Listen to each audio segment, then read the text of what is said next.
I could see the little legs on it, like little pods on the bottom. It was a saucer-shaped deal. When it got over the village, and it was gone out of sight. It was a disc-shaped craft that came very close to us, flying very, very quickly.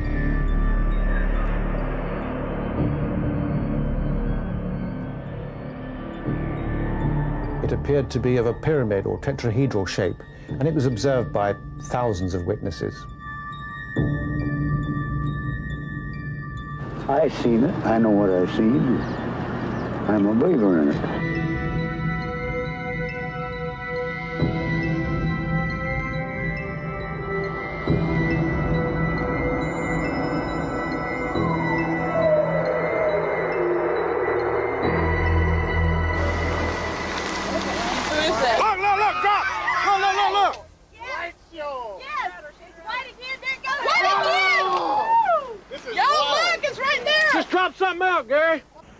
UFO-했대. 안 갖고 UFO-했대.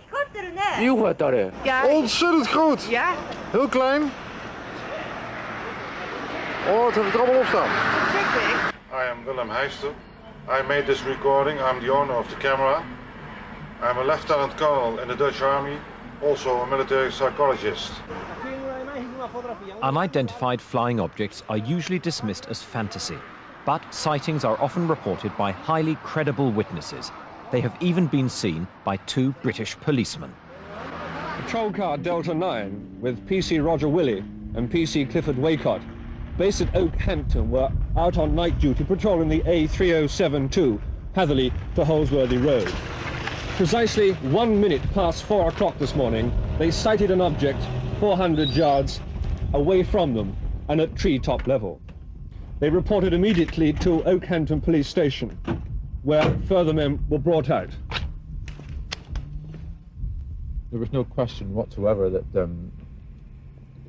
this was a figment of the imagination. It was definitely there. It was definitely either manned by some sort of being or remotely controlled. It was definitely being controlled to view our car or... You had the feeling it was watching you? Definitely, yes. Pilots, astronauts, even the first round-the-world yachtsman Francis Chichester have reported seeing things which seem to defy rational explanation. It was a perfect shape. It was shaped sort of like a pearl with a tail. You know, just a blimp, a pure blimp shape. And I watched this thing, and suddenly it disappeared. And I thought, well, am I seeing things? Reports of sightings can always be questioned, but film of UFOs is harder to refute. These images were taken over Utah in 1952. The film was minutely scrutinized by the US Navy's Photographic Interpretation Lab. They concluded that the objects weren't birds or balloons, but self-luminous, unidentified flying objects. But in spite of such evidence, scientists have always been skeptical. Sir Richard, what do you think of this flying saucer business? Well, it's impossible to say what people actually see unless you're there at the time, and you do get all sorts of reports. If one didn't see it oneself, one can't say what it is they actually saw. You've never seen anything yourself? No, never. Between 1948 and 1969, the US Air Force investigated 12,618 reported sightings. Over 11,000 were identified as material objects, weather conditions, or hoaxes. But 700 cases remained unexplained. As the number of sightings grew, UFO groups sprang up all over the world. For Charles Bowen, editor of Flying Saucer Review, the debate wasn't so much about whether UFOs were real, but where they were coming from.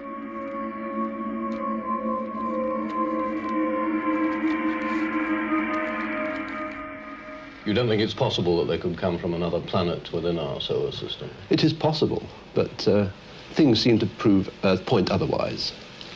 This means they've come a very long way. Indeed. You think this is still quite possible? This is several light years, isn't it, from the nearest? Well, we must get round to the way of thinking in terms of non-man-made machines, something more sophisticated than we have ever produced. This film was shot in the United States in 1965. The image became world famous overnight. But was it genuine or a hoax? Like so much of the visual evidence, it's hard to prove one way or the other. Mr. Trench, most people like yourself who have come to believe in flying saucers seem to be, in a sense, uncritical, in that they say, right, we accept all the sighting reports we've seen, we accept the films we've been shown, but they haven't, on the whole, got their own first-hand experiences. Have you? Have I actually seen one? Yes, I have seen one. I saw one in 1963 in London from my flat. One that satisfied you beyond all reasonable doubt? Yes, to the best of my knowledge, it was nothing that could be rationally explained as being from this earth.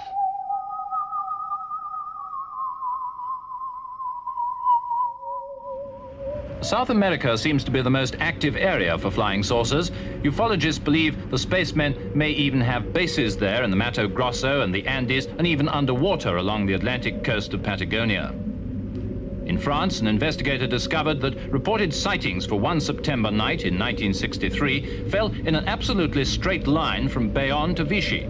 Ufologists have since used that method to work out two lines of orbit which, they reckon, link the areas of maximum flying saucer activity.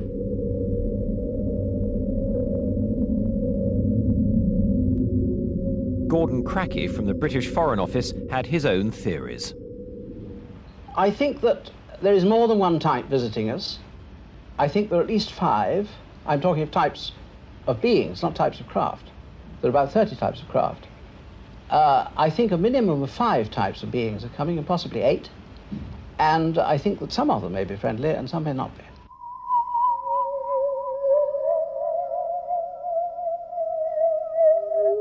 There have been many actual shapes.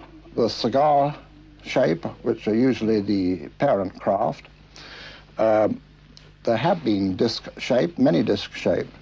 Tadpole, heel, like that in a man's shoe, bubble, triangular, and so on. The most disturbing theory of all is that the men in the flying saucers are our own descendants, perhaps centuries in the future, who found a way of breaking through the time barrier to visit their own past, which is our present. It is part of modern astronomy, isn't it? It's accepted by modern astronomers that it's possible that there are many planets in our galaxy that could sustain our kind of life, or life similar to ours. Oh yes, in our galaxy, but not in the solar system. This makes an enormous difference about the travel time. If the thing is many thousand light years away from here, or many million light years away from here, even if you move with the speed of light, you've got to be many million years old to get here. Friendly or not, in the United States, the military faced growing criticism from the public and the media for not taking the subject seriously. In 1966, the US Air Force tried to silence its critics by asking the University of Colorado to conduct the most exhaustive scientific study of the UFOs ever undertaken. Their aim was to put an end to speculation and clear the air of flying saucers once and for all.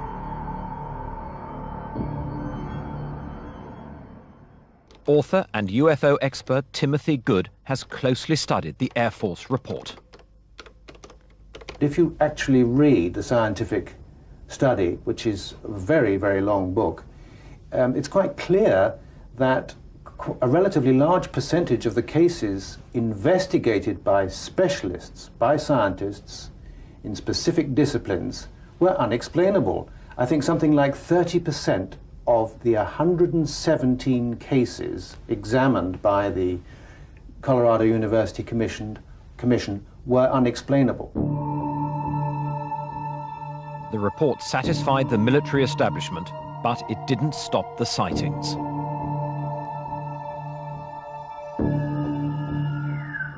UFOs continue to be seen around the world, no more so than over the small English town of Warminster.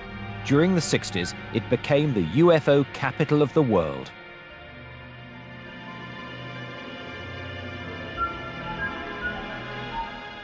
A lot of people reported these strange clatterings on roofs, which, as I say, is often the onset of poltergeist activity. In other situations, it would be looked at in that way.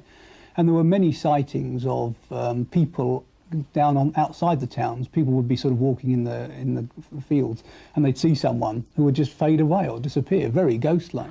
A worried town came together at a public meeting. Firstly, let me thank you all for coming along this evening, and I hope what will prove a constructive meeting. It is perhaps appropriate if I first give some background information to clarify the aims of this meeting.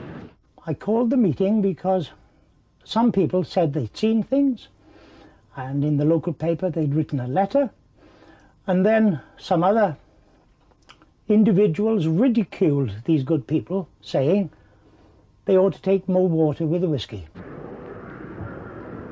Many of our townspeople have been frightened by unusual sounds. If tonight we can contribute something constructive to the explanation of these phenomena, it might be able to assure these people who have nothing to be alarmed about. The meeting was riotous. You couldn't get into the town hall. The main street was festooned with people. Personally, I had to have a police escort to get in. One night back in the summer, it could have been the 11th of August, I heard a sound that was really horrible. What I would have said was a Commodore Garden helicopter sitting only a few feet up above the houses in the town.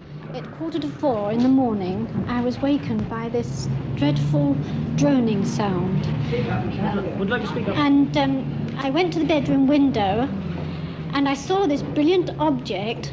It was quite low in the sky, and I live up Beacon View that way, and it seemed to be travelling very slowly, and I was petrified. I just couldn't move. I was shaking like a leaf. I just couldn't move, and it was going on for half an hour. How many people here tonight are afraid of the thing?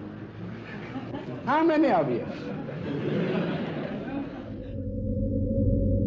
Was this the thing? It was photographed over Warminster by a local boy, Gordon Faulkner. From what he told me at the time, he was coming out from his house to take his camera, which was a rather nice one, a Japanese one, that time, much better than the one my daughter had, and he was bringing it down to loan it to her, and he was just coming out of his garden door, and he looked up and saw this thing across the skyline above the houses, and he thought, that's something odd, and he had his camera, so he just snapped it. Didn't really think any more about it, thought, well, it was odd, but when it was developed, of course, that was the photograph that was sort of accepted all the way round. The events that so terrified the inhabitants of Warminster sparked the imagination of John Spencer, then only 11 years old. Now Vice President of the British UFO Research Association, he is still intrigued by the Warminster sightings. In terms of flying saucers pictures, it's about as good as they come, which is to say pretty bad. There's a general rule in flying saucers that the most clear pictures, usually eventually, you can find the strings that hold them up. The real ones do tend to be sort of pretty grainy, pretty blurred. Because by their nature, these things are reported as moving at high speed and often soundlessly and often surprisingly. So, you know, Gordon's account is pretty well a standard one, and the picture is not surprisingly very blurred. I have to say it's a very limited picture because there's nothing else in the picture at all to give it perspective or size or distance. As you know, almost every dimension of the thing is a guess. Armed to the teeth with sophisticated devices, the world's UFO enthusiasts flocked to Warminster.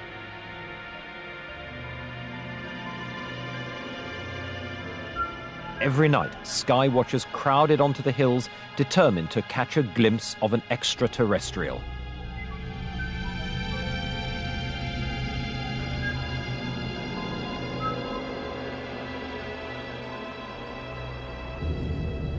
A local farmer, Molly Carey, got caught up in UFO mania. She took pity on frozen sky watchers, and her home often became an unofficial guest house. Some nights, she'd have up to 20 people sleeping on her floor. It hasn't really changed. It must have been over 20 years ago, was it? people used to come from all over, and it has been said there could have been 1 or 2 aliens came, but that was just what they used to say. But they came from, and they were all ages, from the very young to the very old, all walks of life.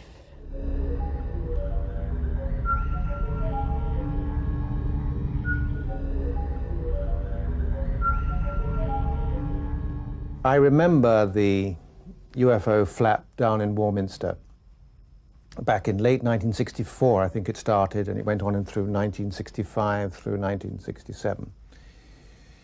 At the height of it, I went down there, and I can remember traipsing around very cold hilltops together with teams of other enthusiasts. I never saw anything other than satellites and aircraft, I have to say, even though others disagreed with me. What was always interesting with the Skywatches is that you could see the sociology of UFOs as well as what was in the sky. You could see different people, and you could stand in a group of people, and in 6 people, 3 of them could see lights in the sky, 2 of them could see nothing whatsoever, and another person could see portholes on a spaceship from Venus. And that was always fascinating, that different people could interpret things so obviously genuinely and passionately, but it taught, I think, all UFO researchers a lot about we have to study people as much as we have to study photographs.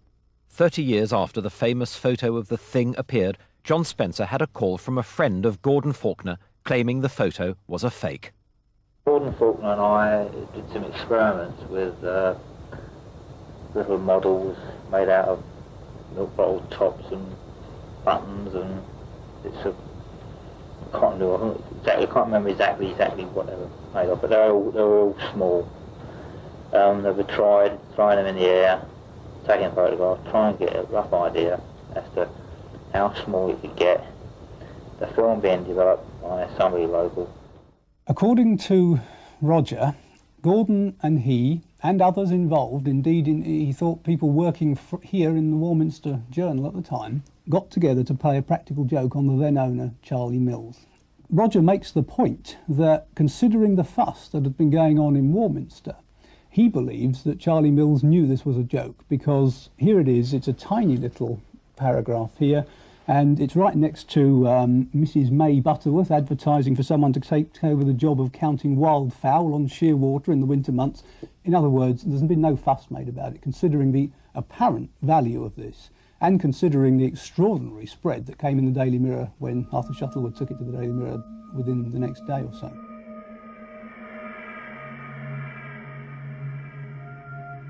Gordon has always said that it was a genuine photograph, and I've never sort of disbelieved him, because he's a very keen photographer, does a great deal of photography. But I have never doubted him for one moment that he took a genuine photograph of something that was very odd at the time.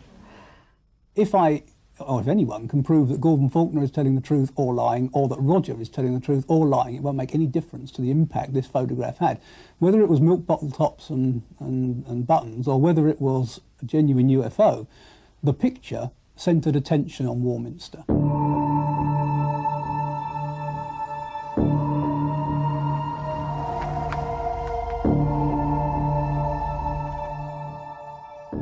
Over the years, the case for flying saucers has been dogged by hoaxes. This craft was seen by hundreds of witnesses who were convinced it was real.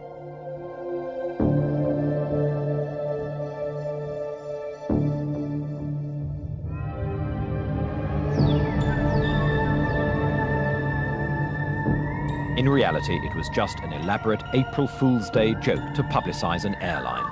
However, it showed just how easy it is to fool people into believing they have had a close encounter.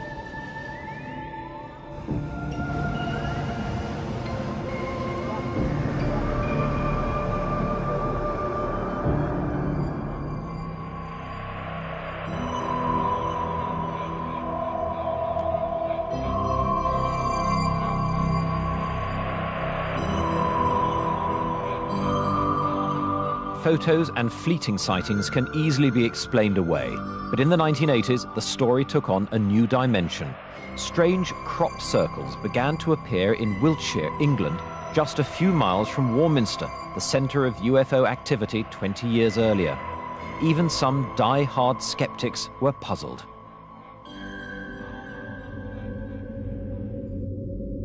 Ufologists looked towards the heavens for an extraterrestrial solution. They hoped to see circles being formed and catch a glimpse of what or who was creating them. Seriologist Colin Andrews has been investigating crop circles for more than a decade. We are looking at extraterrestrial or indeed simply a level of nature, high nature, we don't understand. Once again, sky watchers began flocking to the hills.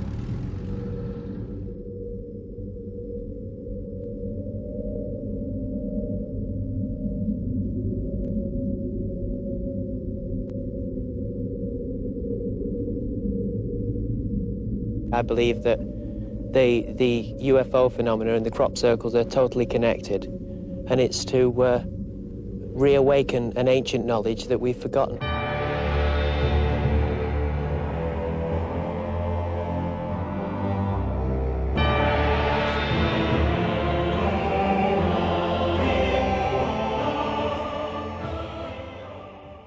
Colin Andrews has been collecting and processing crop circle statistics in an attempt to solve the riddle.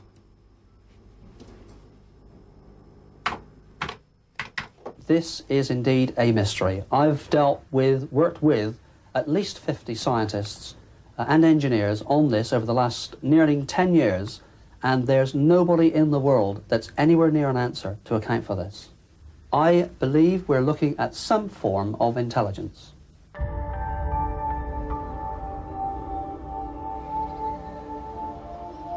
In September 1991, Doug Bauer and Dave Chorley owned up to creating at least some of these mysterious patterns.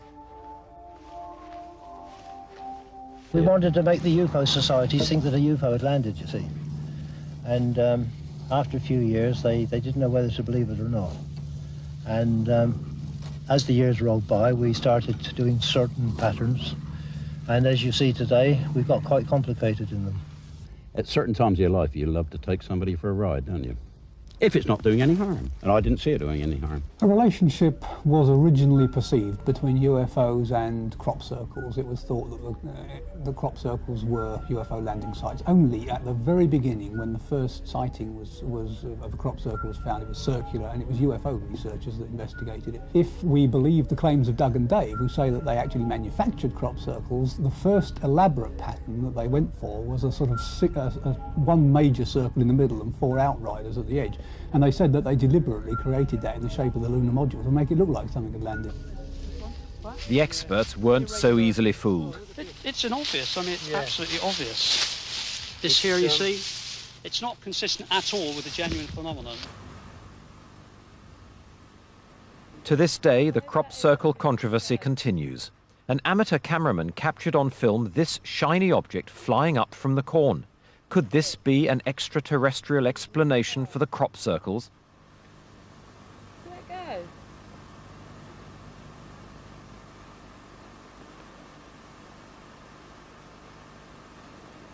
Now where's that piece of paper?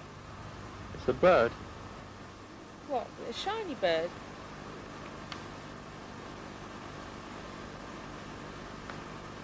Where's it gone? Just there above that tractor. Oh. Tractor stopped. The farmer too reported seeing a silver disc flying overhead.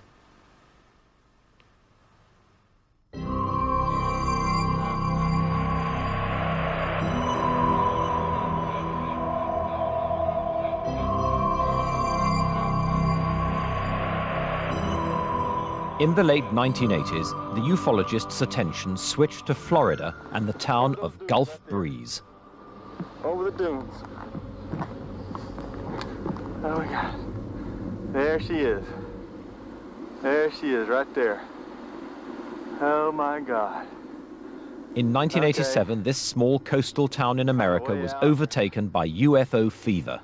Like Warminster, the UFO sighting put Gulf Breeze firmly on the map. Watching it here, kind of solid in the sky right there. That's the tower way back beyond. Local property developer Ed Walters took this video in 1993 while walking along the Pensacola shoreline. Oh my God, just hovering right there. Bob Urschler, an aerospace technologist, was intrigued by the stories coming out of Gulf Breeze and went to look for himself. It was at night the first time Ed and I were driving in his truck just across the bridge here to Pensacola. And as I'm sitting in the passenger seat looking across at Ed, I noticed just out through the window this extraordinary object, really, that was just above the water. You could even see the glow of the light on the bottom of the craft reflecting off of the water surface, which was kind of ripply, and it was such a shock, really, to see exactly what was in the photographs that I had been analyzing for the past year.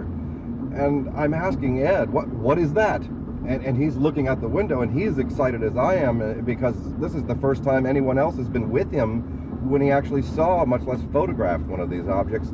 So he's asking me what I'm seeing, and we're describing to each other exactly what we're seeing, and this thing is just pacing along with us for about a minute and a half as we cross the bridge here and approach this hump, and then it just kind of glided over towards the shoreline, away from us and out of sight. Urschler had studied dozens of pictures of Gulf Breeze sightings. Seeing one for himself dispelled any remaining doubts about their authenticity.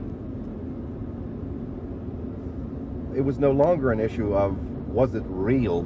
It was indeed real. It was a real solid object that could perform physical characteristics of aerodynamics that was absolutely foreign to aerospace technology as I knew it. Ed Walters took some spectacular pictures of what he saw above his home. To many people, they were convincing proof that flying saucers are real. Some months later, Ed took this video footage from his back garden. It appears to show three similar objects maneuvering behind the trees.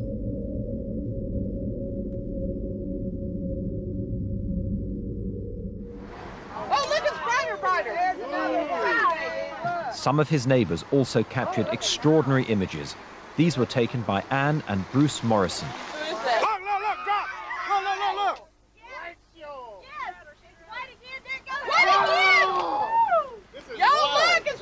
Just drop something out, Gary. Again. It's still coming down. Pictures like these were reinforced by physical evidence of inexplicable goings-on. One particular instance still stands out. December 17th of 1987 marked a threshold in the evolution of the investigation here of the UFO phenomenon in Gulf Breeze. On that night, Ed Walters, from his house just down here, got the familiar buzzing he'd been accustomed to hearing with the craft showing up, and he looked out and saw this craft right out here above the field, just a few feet above the ground. And what was remarkable about that in the photograph that followed was in the days and weeks of the investigation that followed, we had a physical phenomenon. The craft had affected the grass here and the soil in such a way that first all of the grass had turned white, and the ground itself had undergone some sort of energy exposure. For 2 years, you could clearly see the mark where this craft had been hovering. The local grounds crew here at the school had come out and put fertilizer down and seeded it and watered it and couldn't get anything to grow. And as you can see, they even recently brought in a brown type of topsoil, which is different than the white surrounding sand here. And you can see they've still not been successful in getting something to grow here in the field. Across the world, in Moscow, a group of scientists have observed similar phenomena. Professor Semyakov is a biologist. Но обычно мы стараемся, чтобы были свидетели. Значит, лучше, если бывает несколько свидетелей, которые фиксируют это место. А затем мы проводим параллельные исследования, то есть делаем биолокацию, и либо радиометрическим методом определяем место посадки НЛО.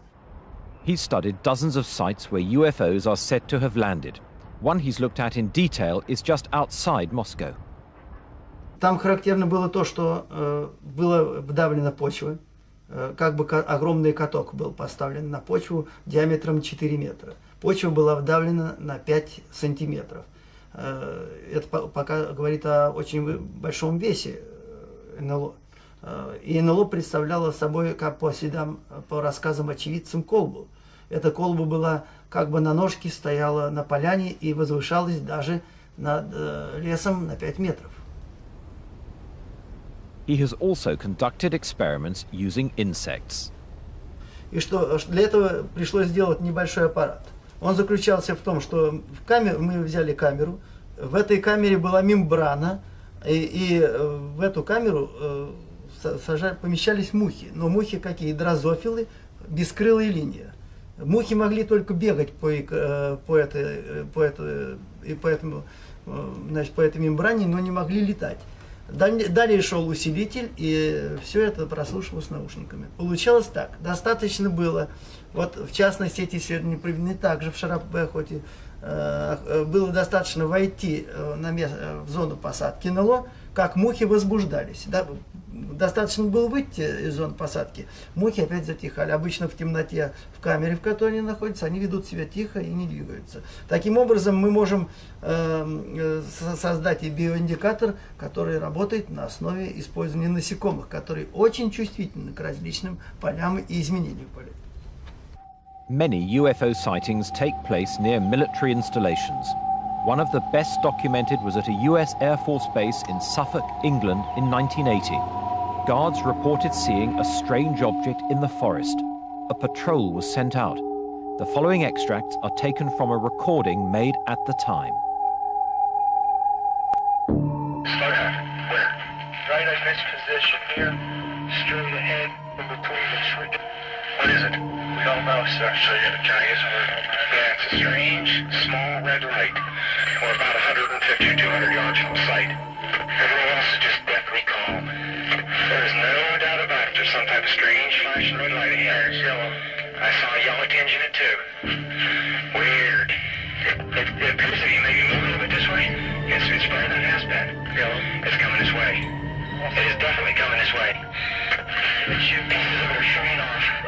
There is no doubt about it. This is weird. 0-15 now, we've got an object about 10 degrees directly south, 10 degrees on the horizon. And the ones to the north are moving, one's moving away from us. It's moving out fast. This one on the right heading away too. Yeah, we're both heading north. Oh, here he comes from the south. He's coming toward us now. Now we're observing what appears to be a beam coming down to the ground. This is unreal. The patrol was led by Deputy Base Commander Colonel Charles Holt, who sent an official memo about the incident to the Ministry of Defence. He received no response and no explanation for what they saw.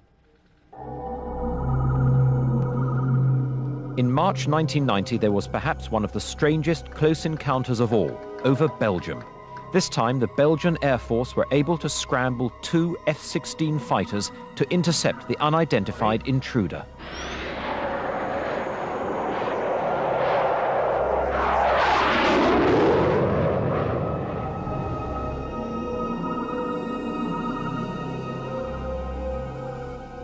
Closing on their target, the pilots locked their radar onto the object.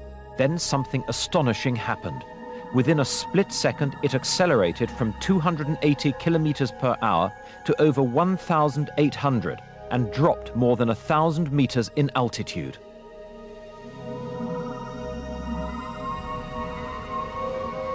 The force created by such a maneuver would be 4 times greater than the human body can withstand. Unable to match the speed of the UFO, the 2 F-16s returned to base.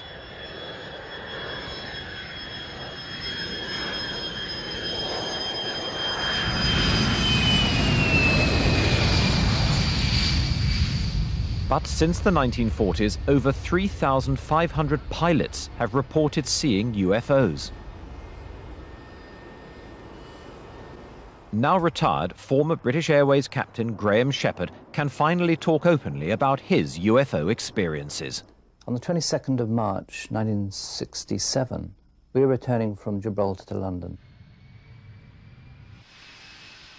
Quite suddenly, we were aware that ahead of us was a star which was at least twice as bright as the best of Sirius or Venus. all the while it was changing colour. It was very, very bright, iridescent colours. There were greens and blues, beautiful reds. And suddenly, everything happens. It started aerobating. It was moving around the sky, doing figures of 8. It was doing loops. It was manoeuvring at a rate which is impossible, in my view, for known aerodynamic laws. And we asked Bordeaux Radar if they had any unidentified traffic, and they did confirm that they had unidentified traffic 10 miles to the west of us.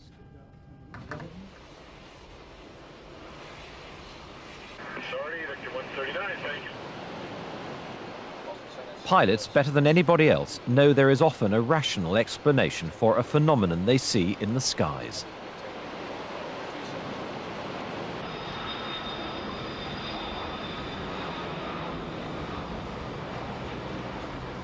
You see a number of things from the flight deck. Other aeroplanes, we see reflections from the ground. This is day and night time. Cloud formations, the effects of sunlight on cloud, ice crystals. At higher levels, it's quite common to see satellites. Visibility is excellent. It's a very wide angle of view laterally and vertically. We run a very objective, continuous check, if you like, of things that appear outside the aeroplane. And in doing so for thousands and thousands of hours, one builds up quite a bank of experience. Graham's second sighting was even more dramatic. We were on a routine daylight flight back from Scotland to London Heathrow in a Vanguard, cruising at about 24,000 feet. We just transferred from the Scottish controller to the Preston radar controller, made our normal routine radio calls, and within minutes, the Preston radar controller alerted us. He told us we have opposite direction traffic in the airway, very fast moving, unknown. Immediately, of course, we looked out of the flight deck straight ahead of us to the 12 o'clock position, and into view came a disc-shaped craft. It was shaped like a discus, shining in the sun. A more accurate description would be like a hubcap of an American car. The cupola on the top, diameter about 30 feet, in my view. I was looking down on the craft, the machine, as it came past, flying at very, very high speed. It came to within about a quarter of a mile of us. I was looking down on it, some 200 to 300 feet below us.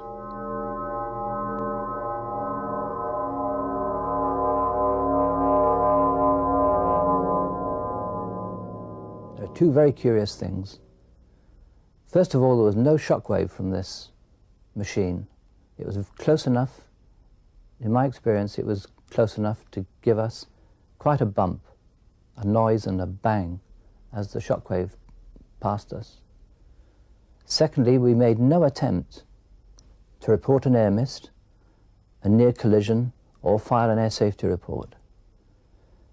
So that not only us as a crew, but the Preston radar controller were aware that its strangeness didn't qualify it for an air miss or air safety report. 25 years on, I feel I've got a long and happy career behind me. And I feel so strongly that the whole subject is, and should be, in the public domain. So I broke ranks, if you like, and decided to talk about it openly to the media. British Airways were apoplectic, is the only word I can use. They gave me lengthy interviews, and they followed up the interviews with a letter which, in all fairness, does describe the conflict that does exist between a subject, UFOs, which is on the fringe of believability, and the credibility of British Airways captains. British Airways want the least possible controversy. They don't want wacky captains. They don't want wacky crews. They don't want any of the aircrew involved with any subjects which have the slightest possibility of compromise. Since modern UFO sightings began, believers have accused politicians and the military of a cover-up. How much do you think governments have suppressed what they have seen, or what organs like the air forces have seen? It is something that I can't quite frankly prove. You think that the authorities really are suppressing the information? Yes, suppressing, that's true, and not allowing their junior officials to know anything, so they can't tell lies anyway. 5, 4, 3, 2, 1, 0. All engine running.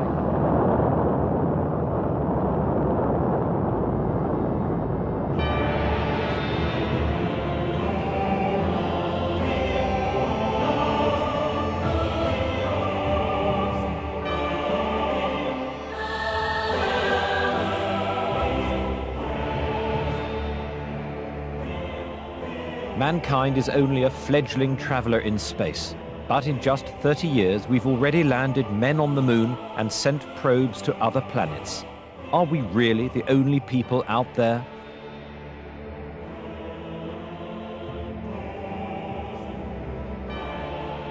A number of astronauts in both the former Soviet Union and the United States are rumoured to have encountered UFOs.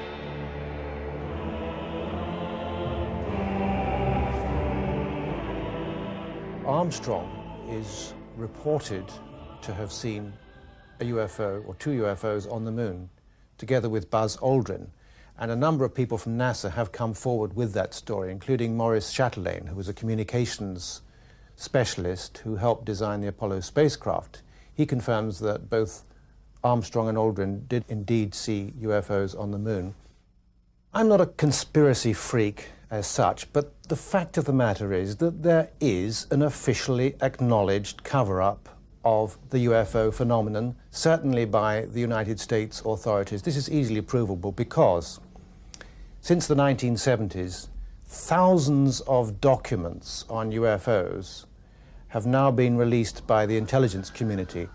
I'm talking not just about the FBI and the CIA, with which we're all familiar, but the Defense Intelligence Agency, the National Security Agency, the State Department Bureau of Research, the Atomic Energy Commission, Army, Air Force, Naval Intelligence, and several others, all of whom, with the exception of the Air Force, denied any serious involvement in UFOs and denied having any documents. But thanks to the Freedom of Information Act, we know they've been lying.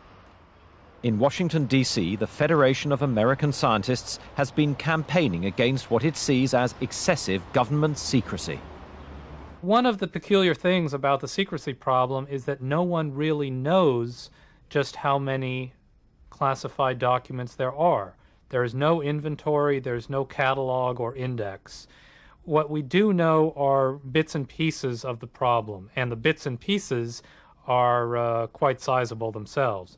For example, the National Archives reports that it has more than 300 million pages of classified documents from before 1960 alone that are awaiting declassification review.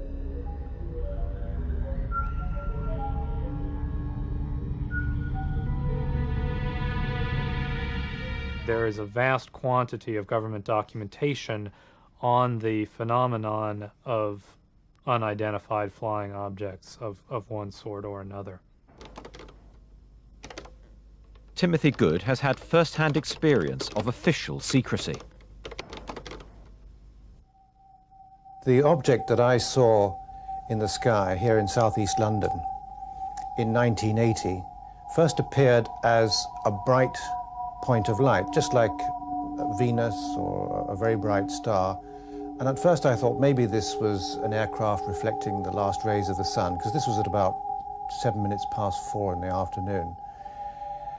But then I realized that it wasn't really in the right position for Venus or any other planet. It was much too bright to be a star. Somebody got videotape of it from the Sevenoaks area, and this is, I think, a 35 to 40 minute video. And that clearly shows a point of light in the sky. Unfortunately, you know, without a powerful zoom, you don't get any idea of the shape of it. I mean, that could not be a weather balloon. That's impossible. Well, it is. Because it wouldn't move up and down like that. It wouldn't keep sort of going up and then going over, reappearing, and it's sort of going in a sort of circle, wouldn't it? 40 other people reported sighting a similar object. Subsequently, I made a lot of inquiries about this object. And I tried the London Weather Centre. They said they'd had no reports of unusual activities. I contacted Civil Aviation Authority at Heathrow. They said that no airliners coming into or leaving Heathrow had reported sighting the object. Ministry of Defence confirmed all that and said that there had been no radar tracks of unknown objects at the time in question. Now, that's quite possible, of course, especially if the UFO was able to disguise itself or to screen itself in some way from radar. But I am surprised that some pilots, at least, didn't report it, because it would have been seen from a very, very wide area. And I'm sure that thousands of people must have seen this thing. I mean, it was alternately hovering and maneuvering in a completely clear sky for an hour and 10 minutes. Some of the clearest and most frequent sightings in modern times have happened in Elmwood, Wisconsin. They had so many close encounters that the town became the inspiration for Steven Spielberg's famous film. When the sun goes down over Elmwood, Wisconsin, the people of this tiny town see them. I could see the little legs on it, like little pods on the bottom. It was a saucer-shaped deal. When it got over the village, and it was gone out of sight. Oh, look, it's brighter, brighter. There's another one. Almost everyone in this community of over 900 people has either seen a UFO or knows a relative who has. People call it the Forbidden Village in the Forsaken Valley. But Elmwood decided to go one step further in making contact. In our opinion, this is going to represent man's grand attempt here to reach out and establish a relationship with this society. They're trying to raise $16 million to build a landing base and entice their alien visitors out of their spacecraft. But there are many people who already claim to have met aliens. I was here in this room, in our bedroom, and it was 3:17 a.m., the early hours of the morning. I was here alone. My husband had gone away on a training course. I was sleeping on that side of the bed, and my young son was sleeping on this side. He was a lot smaller then. And I was woken up by... It was just a strange feeling, really. It was like unseen hands sort of shaking you awake. And I had this urge to get out of bed and go and look out the window. It was like someone was telling me to go and look out the window. Just very strange. I did. I got out of the bed and I walked over to those windows and looked out, and in the distance there were lots of little lights moving around, and I thought at first that they were just stars, you know, moving around in the distance. I remember thinking, you know, wow, they look pretty, and then realising that stars don't do that. I felt myself sort of being lifted up, being pulled upwards, and I was in this light, lots of blue-white light. And then the light dimmed down and I could see sort of shadows moving around in this light. And then the light sort of dimmed down a bit more, and then there standing in front of me were what I would describe as 3 non-human beings. Well, they're about 3.5 to 4 feet tall, brown, tan in colour, and had large oval heads, large oval black eyes, had long skinny arms. They looked like undeveloped children. They moved up and stood in front of me, and one of them stood directly ahead and one on either side. And they had a funny smell to them. I think the most traumatic part really was this taller one had come and stood by my head, and he wasn't holding me, but I felt like he was holding me down. He was leaning across the head of this table and staring into my face. And I couldn't move. It was like all I could do was respond to him looking at me. And one of the other little brown guys came over from the right, and he was holding something that looked like a single strand of fibre optic cable, and it was lit up all along its length. It didn't have a light on it or anything, it was just a light. And the one standing at the head of the table took my head and sort of turned it slightly facing that way. And then I just felt this most tremendous pain, like my head was being sort of split open on the inside. It was just a tremendous pain. And I knew that whatever this was, that this one was carrying, that they'd stuck it into my head. And I felt a sharp pull at the back of my head, like a tug, a sudden tug. And I was laying on, as I say, laying on this table, and I can remember I'm crying, and the tears are running down my nose and sort of dropping onto my lip, and I can taste them. I can taste the salty tears, you know, and it's not the sort of thing, those aren't the things that happen in dreams. Those are the things that happen for real.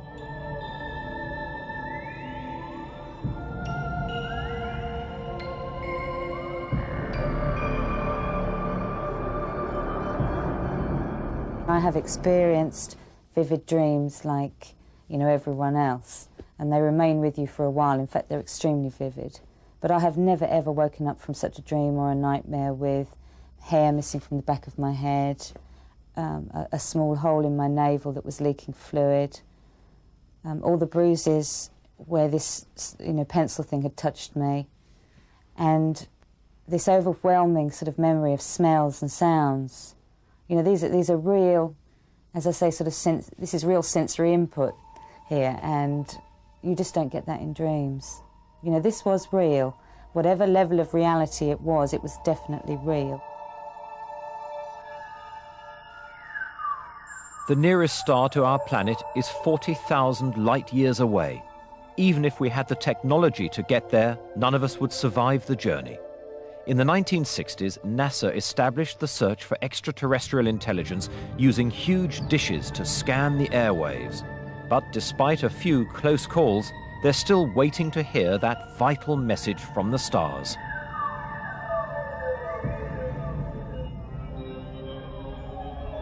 This object was seen in Ottawa, Canada in 1991 and recorded by an unknown cameraman. The object still remains a mystery.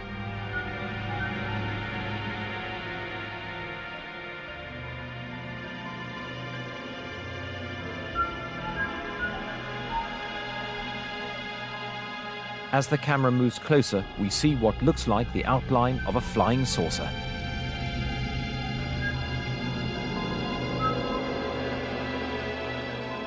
I believe UFOs have been going on, if they are natural energies, they've been going on as long as the Earth's been going on. I think it's part of the natural environment of the Earth.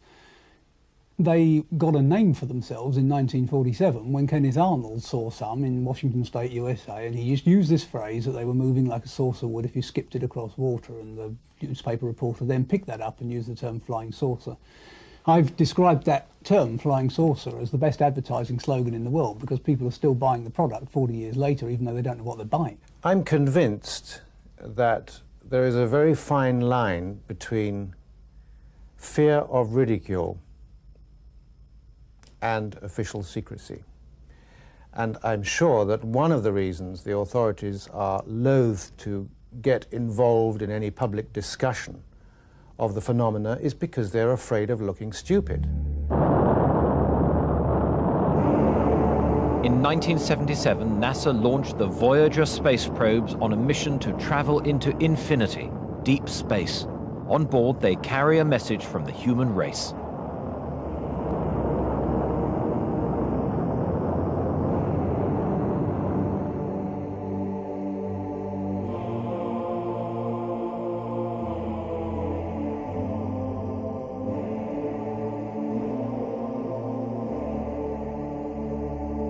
In years to come, they too could become mysterious UFOs, circling above some far distant planet. How will its inhabitants react to the idea that aliens have been exploring their world, investigating them?